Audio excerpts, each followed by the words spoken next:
Hello everyone, how are you. Welcome back to my channel commerce exciter. और आज की इस वीडियो में हम करने जा रहे हैं असाइनमेंट प्रॉब्लम।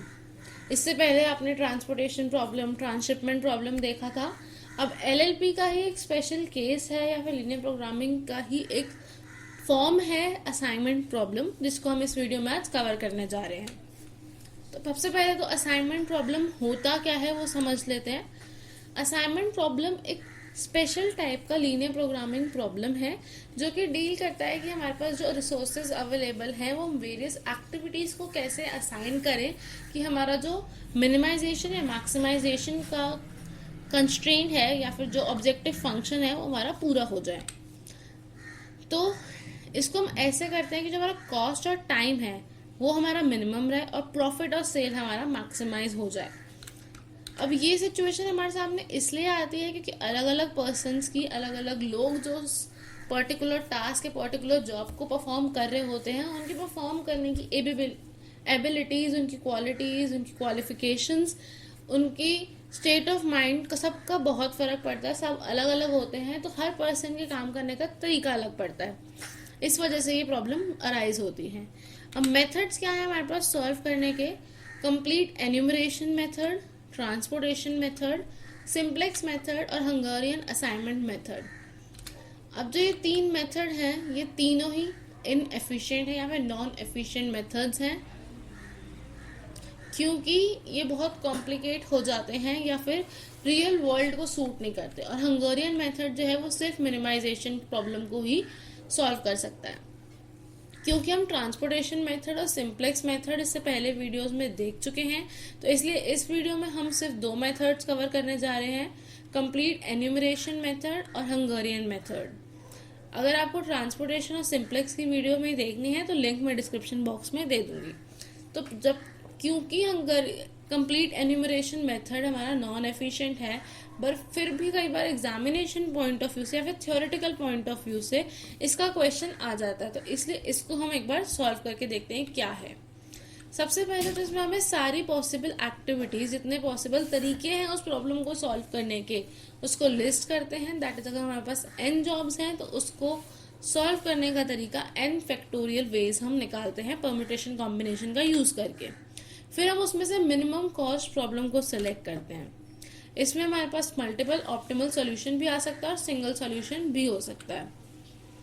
एग्जाम्पल देखते हैं। अगर ये हमारे पास क्वेश्चन है जहाँ पर सेल रिप्रेजेंटेटिव ABCD हैं और 4 सेल टेरिटरीज हैं, तो अब इसका कॉम्बिनेशन हमारे पास होगा कि जो A है वो फर्स्ट सेल टेरिटरी में जाए, B हमारा सेकंड में जाए, C थर्ड में, D फोर्थ में। ऐसे करके हमारे पास टोटल 24 वेज आते हैं परम्यूटेशन कॉम्बिनेशन से, जिन सबको मैंने यहाँ पर लिस्ट किया है।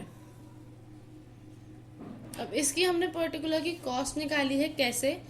180 प्लस 2 इंटू 100 प्लस 170 प्लस 170, इनका हमने टोटल किया। हर एक उसका हमने टोटल करके उसके यहाँ पे टाइम उसको कितना लगेगा वो हमने निकाला है, क्योंकि क्वेश्चन में हमें टाइम गिवन था, कॉस्ट मैंने गलती से बोल दिया। तो इस सबका हमने टाइम निकाला है कि 180 मिनट, 100 मिनट, 170 और 170 मिनट हमने यहाँ निकाल लिए। उसके बाद जो लीस्ट हमारे पास आया वो आया 560। तो ये हमारा ऑप्टिमल कॉम्बिनेशन हुआ 2A में जाए, 4B में जाए, C1 में जाए और D जो है वो थर्ड सेल टेरिटरी में जाए, और मिनिमम कॉस्ट आएगी 560। अब जहां पर यहाँ पर तो हमारे पास खाली 4x4 का मैट्रिक्स था, जहां पर ये नंबर्स ज्यादा हो जाते हैं ना, वहां पर इसका सोल्यूशन निकालना बहुत मुश्किल हो जाता है। तो उसके लिए हम क्या करते हैं, हम दूसरे मेथड्स पर जाते हैं, क्योंकि रियल वर्ल्ड सिचुएशन में ये प्रॉब्लम सॉल्व नहीं हो पाती है। आगे बढ़ते हैं। अगला हम देख रहे हैं हंगेरियन असाइनमेंट मेथड। जैसे कि मैंने पहले कहा, मैं ट्रांसपोर्टेशन प्रॉब्लम और सिंप्लेक्स मेथड, सेकंड और थर्ड मेथड जो मैंने मेंशन किए थे, मैं यहाँ कवर नहीं कर रही हूँ। वीडियो में ऑलरेडी उस पर बना चुकी हूँ सेपरेटली, क्योंकि बहुत बड़े बड़े टॉपिक्स हैं, उन पर सेपरेट वीडियोस मैं अपलोड कर चुकी हूँ, जिसका लिंक मैं डिस्क्रिप्शन बॉक्स में शेयर कर रही हूँ। अब देखते हैं हंगेरियन असाइनमेंट मेथड। स्टेप 1 इसका है, हमें मिनिमम वैल्यू रो की सेलेक्ट करके सारी वैल्यूज में से माइनस करनी है। सिमिलरली हर कॉलम की मिनिमम वैल्यू सेलेक्ट करके उसको सब्ट्रैक्ट करना है हर वैल्यू में से। फिर जहां पर भी जीरो आए उसे हमें कैंसिल आउट करना है। हर रो और कॉलम में से select the minimum of the non-zero cancelled value and subtract it from all the non-cancelled values. जो भी नॉन जीरो वैल्यू बची है उसकी मिनिमम लो और सारी नॉन कैंसल्ड वैल्यू में से सब्ट्रैक्ट करो और जहां पर भी इंटरसेक्शन है वहां उसे ऐड कर दो। और स्टेप 5 सारे जीरो सेलेक्ट कर लो हर रो में से। एग्जाम्पल से समझ लेते हैं। ये हमें एक मैट्रिक्स गिवन है। पहला स्टेप मिनिमम निकालने हमें रो का, क्योंकि फर्स्ट रो में मिनिमम जीरो है तो जीरो से माइनस करने पे इफेक्ट नहीं आएगा, इसलिए मैं वहाँ कैलकुलेशंस नहीं दिखा रही हूँ। सेकेंड रो में मिनिमम 60 है तो 60 को हम माइनस करेंगे, सब में से हमारी वैल्यूज ये आ जाएंगी। फिर हमें मिनिमम कॉलम का लेना है जिसको माइनस करके हमारी वैल्यूज ये आ जाएंगी। थर्ड स्टेप हमारा कहता है कि कैंसिल कर दो जहाँ वो रो और कॉलम जहाँ पर जीरो आ रहे हैं। तो ये हमने रोज और कॉलम्स कैंसिल कर दिए सारे जीरो वाले। पहले रोज करते हैं और बाद में जिसमें कॉलम में जीरो बचता है फिर उसको कैंसिल करते हैं। उसके बाद हमने टोटल कितनी कैंसिलेशन की हमारे पास लाइंस आई हैं, line number 1, line number 2, line number 3, और टोटल हमारे पास कितनी कितनी नंबर ऑफ रोज और कॉलम्स हैं। 4 हमारे पास रोज हैं और 4 ही हमारे पास कॉलम्स हैं। तो क्योंकि हमारा रो जो और कॉलम्स जो हैं टोटल वो हमारा ज्यादा आ रहा है हमारे कैंसिल नंबर ऑफ लाइन से, या फिर अगर हम उल्टा बोलें कैंसिलेशन की नंबर ऑफ लाइंस जो है वो कम है हमारे नंबर ऑफ रोज और कॉलम से, तो हम स्टेप 4 पे जाएंगे, नहीं तो हम स्टेप 5 पे जाएंगे। स्टेप 4 हमारा है select the minimum of the non zero cancelled values. 10 आया और इसको हम माइनस करेंगे हर उस नॉन कैंसिल्ड वैल्यू में से, दैट इज 20 में से 65, 40 एंड 10 एंड 20। तो ये हो जाएगा हमारा 10, 55, 20, 0, अगेन 0 एंड 10। और ऐड करेंगे जहां पे भी हमारा इंटरसेक्टेड वैल्यू है, दैट इज ये 20 जिसको हम 30 कर देंगे और ये 0 जिसको हम 10 कर देंगे। ये टेबल आ गई। अगर आप ध्यान से नोट करें तो यहाँ पे मैंने 30 और 10 किया है और इन सबको सब्ट्रैक्ट करके यहाँ लिख दिया है। नेक्स्ट हम चलते हैं जो 0 बचे थे उसको कैंसिल करने पर। तो हमने कैंसिल कर दिया अगर आप देखें, और उसके बाद हमारी टेबल कुछ इस तरह की दिखेगी। अब इसमें से हमें सारे 0 सेलेक्ट करने हैं रोज में से और 4th रो में से। ये हमने 0 सेलेक्ट कर दिए तो हमारा ऑप्टिमल कॉम्बिनेशन आया 4A, 1B, 3C and 2D। अगर आप ध्यान से देखें तो इस केस में हमारे पास और भी जीरोस बचते हैं, तो ये हमारा मल्टीपल ऑप्टिमल सॉल्यूशन का केस है। अभी मैं आपको आगे समझाऊंगी, तो आप दोनों को सॉल्यूशन मेंशन कर सकते हैं।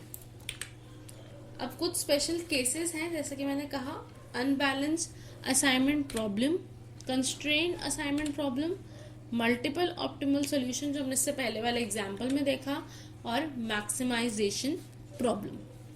तो इनको 1 बाय 1 देखते हैं। सबसे पहले अनबैलेंस प्रॉब्लम क्या होता है। हंगेरियन मेथड कहता है कि नंबर ऑफ रोज और कॉलम्स बराबर हो, पर जहां पर बराबर ना हो उसे हम अनबैलेंस बोल देते हैं। तो उससे ओवरकम करने के लिए हम डमी रो या डमी कॉलम इंसर्ट करते हैं जिसकी सारी वैल्यूज को हम 0 रखते हैं, तो उसका आंसर पे कोई फर्क नहीं पड़ता है। एग्जाम्पल देखें, ये हमारे पास एक क्वेश्चन गिवन है तो हमने यहाँ पे डी को that is dummy row include कर दी और वैल्यूज उसकी 0 रखी ताकि हमारे फाइनल आंसर पे उसका इफेक्ट ना पड़े, और फिर उसको नॉर्मली हम सॉल्व कर लेंगे। सेकेंड हमारा आता है कंस्ट्रेंट असाइनमेंट प्रॉब्लम्स। जब क्वेश्चन में हमारे पास एक पर्टिकुलर पर्सन जो है वो प्रॉब्लम को सॉल्व नहीं कर सकता, फिगर मिसिंग है। जैसे कि अगर आपको याद हो, हमने ट्रांसपोर्टेशन के स्पेशल केसेस में देखा था प्रोहिबिटेड रूट्स। एक पर्टिकुलर प्लेस है जहाँ पर एक पर्टिकुलर रास्ता है जहाँ से हम नहीं भेज सकते अपने गुड्स। सेम पॉइंट यहाँ पर आता है कि पर्टिकुलर पर्सन है जो एक टास्क को परफॉर्म नहीं कर सकता, तो सेम जो हमने वहाँ किया था, हम एक बड़ी वैल्यू m असाइन कर देंगे ताकि वो फाइनल ऑप्टिमल सॉल्यूशन में ना आए और उसको हम सॉल्व कर देंगे। जैसे कि ये हमारा है, इसको हम m असाइन कर देंगे, सिंपल। फिर आती है मल्टीपल ऑप्टिमल सॉल्यूशन का केस, जहां पर एक से ज्यादा जीरो हमारे पास आ रहे हों। जैसे कि हमने पिछले वाले एग्जांपल में मैंने आपको बताया था, इसमें और भी जीरोस हैं, तो ये हमारा मल्टीपल ऑप्टिमल सॉल्यूशन का केस था। मैक्सिमाइजेशन प्रॉब्लम को कन्वर्ट करने के स्टेप्स भी वही सेम है। लार्जेस्ट वैल्यू को हम पूरे मैट्रिक्स की हर वैल्यू में से रिड्यूस कर देते हैं तो वो मिनिमम वैल्यू बन जाती है। अगर आपको इसका एग्जांपल देखना है तो आप मेरे ट्रांसपोर्टेशन प्रॉब्लम के स्पेशल केसेस वाली वीडियो में जा सकते हैं। लिंक मैं डिस्क्रिप्शन बॉक्स में डेफिनेटली सारे मेंशन करूंगी, आपको प्रॉब्लम नहीं आएगी। तो उसमें अब मैंने इसका एग्जाम्पल भी दिया है। सेम तरीका यहाँ पर भी अप्लाई होता है ताकि रेपिटेशन ना हो, इसलिए मैंने यहाँ पर दोबारा इसको सॉल्व नहीं किया है, पर उसके स्टेप्स हाँ डेफिनेटली मेंशन कर दिए हैं। Thank you so much for watching. मेरे चैनल को आप सब्सक्राइब करना ना भूलें और कोई भी डाउट हो तो कमेंट सेक्शन में ज़रूर मेंशन कर दें।